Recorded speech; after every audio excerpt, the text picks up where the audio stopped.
इस वीडियो में बात करेंगे आप किस तरीके से एसबीआई क्रेडिट कार्ड का जो बिल बनता है उस बिल को ईएमआई में कन्वर्ट कर सकते हैं।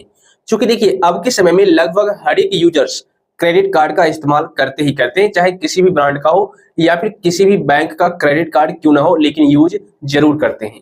अब ऐसे में काफी सारे यूजर्स क्या करते हैं, अपने क्रेडिट कार्ड से बहुत ज्यादा रुपया खर्च कर देते हैं और तब नेक्स्ट मंथ जब क्रेडिट कार्ड का बिल बन करके आता है कि भाई आपको इतना पेमेंट करना है, तो उस टाइम उस बिल को पे करने में थोड़ा मुश्किल हो जाता है, क्योंकि एक साथ इकट्ठा होकर के काफी सारे अमाउंट का बिल बन करके आ जाता है। तो वहां पर काफी सारे यूजर सोचने लगते हैं अब क्या करें, किस तरीके से इतना ज्यादा रुपया एक बार में बिल पे करें, क्योंकि काफी सारे यूजर्स के पास इकट्ठे उतने रुपये नहीं होते हैं। तो यहाँ पर एक ऑप्शन आ जाता है ईएमआई, जिसको आप आमतौर पर किस्त भी कह सकते हैं। तो इस वीडियो में हम आपको स्टेप बाय स्टेप बताएंगे कि अगर आपके पास एक साथ अच्छे खासे अमाउंट नहीं है बिल पे करने के लिए, तो आप किस तरीके से अपने क्रेडिट कार्ड के बिल को ईएमआई में यानी कि किस्तों में कन्वर्ट करके बिल जमा कर सकते हैं, पेमेंट कर सकते हैं। पूरी डिटेल में आपको जानकारी दूंगा और इससे क्या हो जाएगा, आपको आसानी हो जाएगी। मतलब थोड़े थोड़े पैसे करके आप कंपनी को या फिर अपने बैंक को दीजिएगा और आपको कोई प्रॉब्लम भी नहीं होगी। तो वीडियो में एंड तक बने रहिएगा, स्टेप बाय स्टेप मैं आपको पूरी डिटेल में जानकारी देने वाला हूं।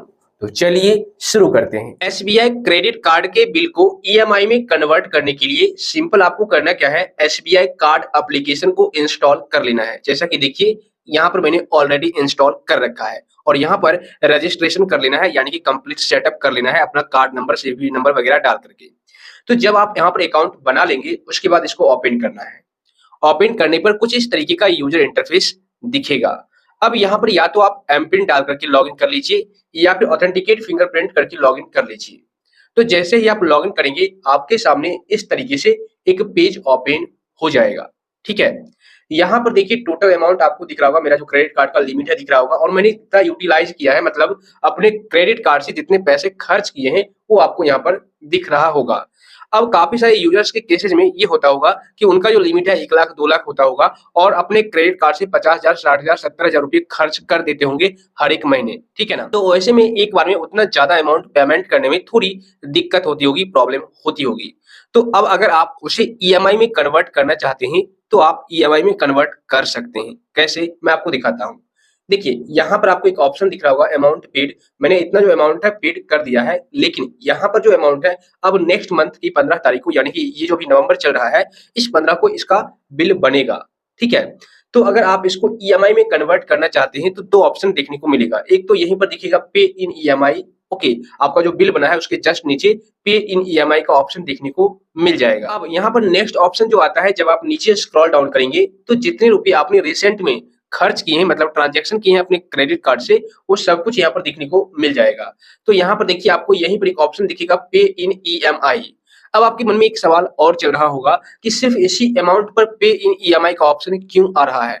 ठीक है, तो दोस्त मैं आपको बता दूं, एसबीआई का एक रूल है, अगर आप 2500 रुपये से कम ट्रांजैक्शन करते हैं अपने क्रेडिट कार्ड से, मतलब 2500 रुपये से कम खर्च करते हैं, तो फिर उसमें आप ईएमआई में उसको कन्वर्ट नहीं कर सकते उस अमाउंट को। लेकिन अगर आप 2500 रुपये से ज्यादा खर्च करते हैं तो उस अमाउंट को आप ईएमआई में कन्वर्ट करवा सकते हैं।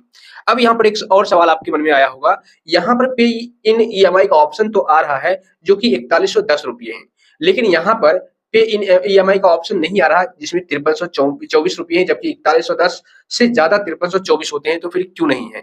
तो दोस्त मैं आपको बता दूं, ये जो अमाउंट आपको दिख रहा है इसको मैंने पेमेंट कर रखा है, जो कि आपको ग्रीन टिक दिख रहा होगा, मतलब पेड कर रखा है इस बिल को, जिस वजह से पे इन ईएमआई का ऑप्शन आपको देखने को नहीं मिल रहा। और यहाँ पर आपको देखिए रेड टिक आपको दिख रहा होगा, एरो दिख रहा होगा, इसका मतलब है कि इतना मैंने खर्च किया है, इससे ज्यादा ही किया है, मैं आपको आगे दिखाऊंगा। तो इस वजह से यहाँ पर रेड कलर का आइकन दिख रहा है और साथ ही यहाँ पर ईएमआई पे करने का ऑप्शन आ रहा है। ठीक है, तो आपको जैसी इच्छा है आप सिंपल पे इन ईएमआई पर क्लिक करके आगे का प्रोसेस कर सकते हैं। तो यहाँ पर देखिए मैं पे इन ईएमआई पर क्लिक करूंगा। क्लिक करने के बाद यहाँ पर ये बताया गया है कन्वर्ट टू फ्लेक्सी पे एंड पे इन ईएमआई। यहाँ पर ये बताया गया है कि retail transaction done in the last 30 days can be converted to flexi pay EMI.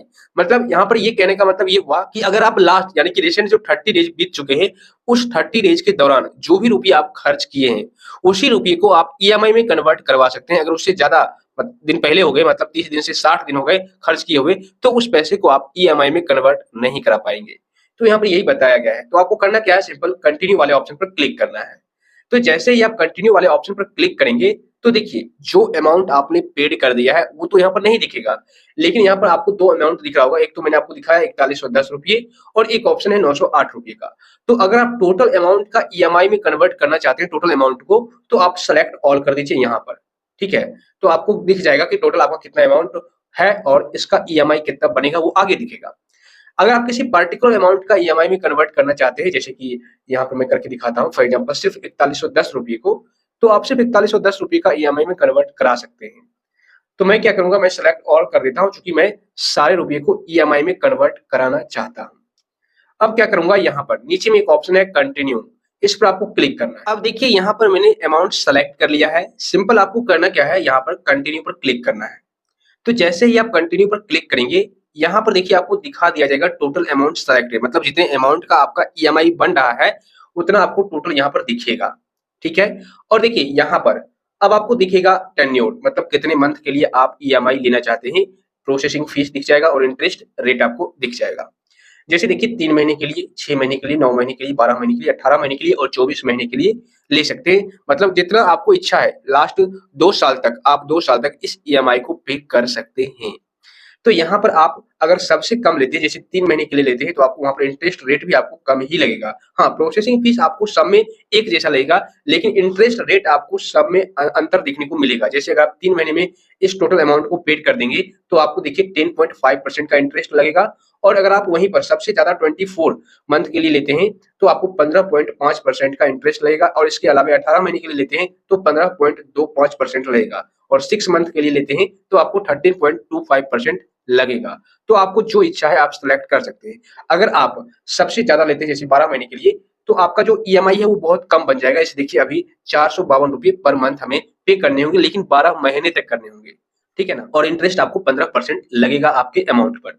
तो मैं तो रिकमेंड यही करूंगा कि आप कम से कम टेन्योर को सिलेक्ट कीजिए, ताकि बहुत कम दिनों में आप पेमेंट कर पाए और आपसे बहुत कम इंटरेस्ट भी लिया जाए। तो मैं यहाँ पर 3 मंथ सिलेक्ट कर लेता हूँ। तो देखिए अब जो है मेरे को 1700 रुपये पर मंथ 3 महीने तक पेड करने होंगे। तो यहाँ पर मैं क्या करूंगा, सिंपल अप्लाई वाले ऑप्शन पर क्लिक करना है सेलेक्ट करने के बाद, टेन्योर सेलेक्ट करने के बाद। तो जब आप अप्लाई पर क्लिक करेंगे तो नेक्स्ट पेज कुछ इस तरीके से आ जाएगा। आपको दिखाया जाएगा आपका टोटल अमाउंट ये है, ईएमआई आपको पर मंथ इतना पे करना होगा, इंटरेस्ट रेट आपको इतना रहेगा, और टेन्योर 3 मंथ आपने सेलेक्ट किया है, प्रोसेसिंग फीस आपको देखने को मिल जाएगा। तो सारा डिटेल्स आप यहाँ पर चेक कर लीजिए। उसके बाद सिंपल आपको आई एग्री कर देना है, और उसके बाद नीचे में सबमिट का बटन है, इस पर क्लिक कर दीजिए। तो जैसे ही आप इस पर क्लिक करेंगे तो देखिए congratulations, you have successfully booked A flexi fee for an amount of इतना, और व्यू ईएमआई शेड्यूल पर क्लिक करके आप चेक कर सकते हैं। देखिए यहाँ पर लिखा हुआ है सर्विस रिक्वेस्ट नंबर, मतलब कि आपका जो सर्विस रिक्वेस्ट है वो ले लिया गया है, और यहाँ पर बैंक के द्वारा आपको कंफर्मेशन मिल जाएगा कि आपका जो ये रिक्वेस्ट है वो कंप्लीट हो चुका है, और अब आप ईएमआई में इतने रुपये, वैसे तो ईएमआई यहाँ बता दिया गया है, लेकिन आपको होम पेज पर अपडेट देखने को मिल जाएगा। यहाँ पर गो टू होम पर आप क्लिक कीजिए, या फिर व्यू ईएमआई शेड्यूल पर क्लिक करके आप पूरा डिटेल्स यहाँ पर चेक कर सकते हैं। अब गो टू होम पर क्लिक कीजिए यहाँ पर। तो देखिए यहाँ पर अभी अपडेट नहीं किया गया होम पेज पर। ये अपडेट कब होगा, जब आपका नेक्स्ट बिल बनेगा ना, तो उस टाइम आपको अपडेट कर दिया जाएगा कि आपका टोटल जो ईएमआई अमाउंट है वो इतना है, और आगे जो आप खर्च करेंगे अब वो अमाउंट भी यहाँ पर ऐड हो जाएगा। उसके बाद उन सारे अमाउंट को आप पे नाउ पर क्लिक करके डायरेक्टली पे कर सकते हैं।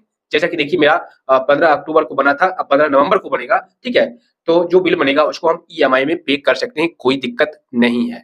तो इस तरीके से आप एसबीआई क्रेडिट कार्ड के बिल को ईएमआई में कन्वर्ट करके पेमेंट कर पाएंगे। सो आई होप फ्रेंड्स, इस वीडियो को देखने के बाद अब आप लोग इजी तरीके से एसबीआई क्रेडिट कार्ड का जो बिल है उसको ईएमआई में कन्वर्ट कर सकते हैं।